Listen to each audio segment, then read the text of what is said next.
So the regulatory body UCC has actually come out to tell all hotspot owners in Uganda that they must legalize their businesses by registering them and getting a license. Let's talk more about it. So over the past couple of days, there has been lots of information coming from UCC Uganda, which is, the communications regulator in the country.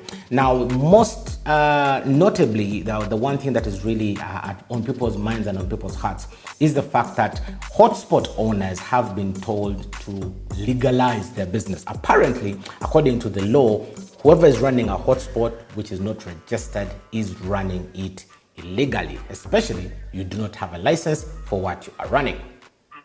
Now, many people that run hotspot businesses have actually been commenting, asking where can we register? Yes, we have no problem with going legit, so where do we register? What are the terms and conditions? And so on and so forth. Now, this is where things get a little bit interesting.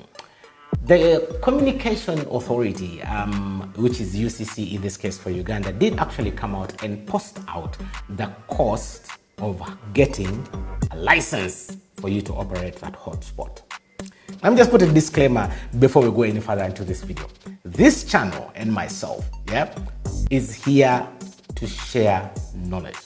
We're here to share knowledge. Nothing about bashing anybody, nothing about, spreading any kind of false information. But we're here to share knowledge. Now, let's get into the figures themselves that UCC has released. For you to go down and register and get a license for you to become a legitimate hotspot owner. Right. Now, the communication was released in two versions. Yes, there's one very long article on Twitter, now called X, and then there's also a TikTok video of the director or the head of UCC explaining what exactly the license does and how much it is. So it's broken down into a couple of categories. One, there is a regional license. That's a regional public service provider license. So regional licenses are categorized also in a way that there's Kampala CBD, which is basically the central business district. So Kampala district gets its own fee because definitely that's where the money is at. And then there are other regions within the country which also get their own fee. From the video that I saw trending on social media, he did say that the outer regions outside Kampala, their fee is way lower than the one of the people within Kampala, which is the capital city. Now, I'm going to concentrate mainly on the capital city because, well, that is where the people with the smartphones and the people who need the data are actually chilling, right? So let's concentrate within Kampala region. Now, to get this PSP license, which is the Public Service Provider license, here are the things you're going to have to do. Number one, you're going to apply for that license. Application. The application is $2,500 US. I kid you not. Let me pull up where I'm getting this information from. This information I'm getting it from the official UCC page over here, as you can see. So the UCC ED, Honorable Nyombi Tembo, that is where I'm getting this information from. So the application fee is $2,500 US. So $2,500 US, that is 9.2 million Uganda shillings. That is the application fee, not the license, the application fee. It goes ahead now and tells us, yes, that the regional public service provider license for central region, that is Kampala area, is $12,000 US. 12,000 is 44.1 million. So that is what the license is going to cost you. Yes. And of course, other regions is 3,000, and then national, if you want to do the whole country, that is 20,000. I'm not going to bother with those because those are, there are few people who run a hotspot that want to go countrywide. So let's just focus on this, the Kampala fee, which is 12,000, and then the application fee. So In other words, if you are a hotspot owner and you want to go legit, you want to go very legitimate, have your licensing and all your paperwork in order, you are going to have to part with, give or take, about 53 million Uganda shillings.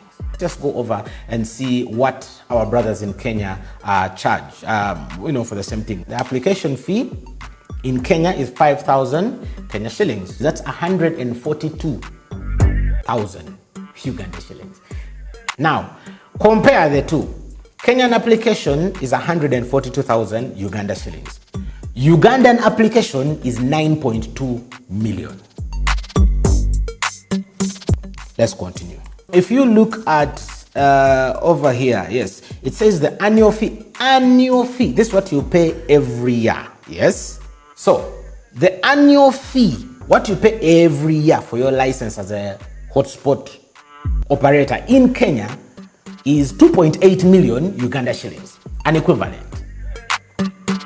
I'm just hoping that the regulatory body could actually look into this and try to design something that goes hand in hand with what is on ground.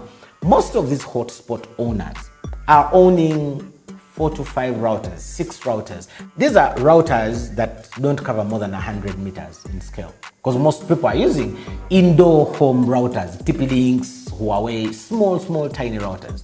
Where is a person supposed to get your 44 million shillings from? And yet, according to the article, you say you're supporting innovation, you're supporting growth of the industry. Many of you have been asking on every Twitter forum that I've gone to, every TikTok forum that I've visited, every even on YouTube here, people have been inboxing me on my email, on the chat groups, and they're asking, hey, how much is the license? We are willing to apply for the license so that we stay in business. But the problem is, said license does not feel like it was something that was thought about to consider the low person. This kind of licensing actually, in my view, supports the giants, the big corporations, MTN, Airtel, those big guys who are, spreading billions and that kind of money. So if a person is making $1 billion shillings, what is 44 million? I don't know if you get it. Now, a person who's making 500,000, 2 million shillings from his hotspot, how is he going to afford 44 million for a license? It's not that the owners do not want to register. It's just that the registration fees are just too high. How I wish the UCC Uganda would actually copy a leaf from Kenya and create sub-tiers, yes, of like maybe if your gross revenue maybe is from this margin to that margin, you pay this or something. Because most hotspot owners, it's not like they are earning multi-billions. No, the money is just not that big. Anywho, our friends who are watching this and you're in Kenya, do tell us, are these figures here that I'm getting off the internet, are they correct? Are they right? Are they actually what is happening on ground? Tell us in the comment section. If you're running a hotspot in Uganda, do let us know in the comment section. What do you think about this current move of UCC telling everybody to license up, but then the license fees are coming from heaven?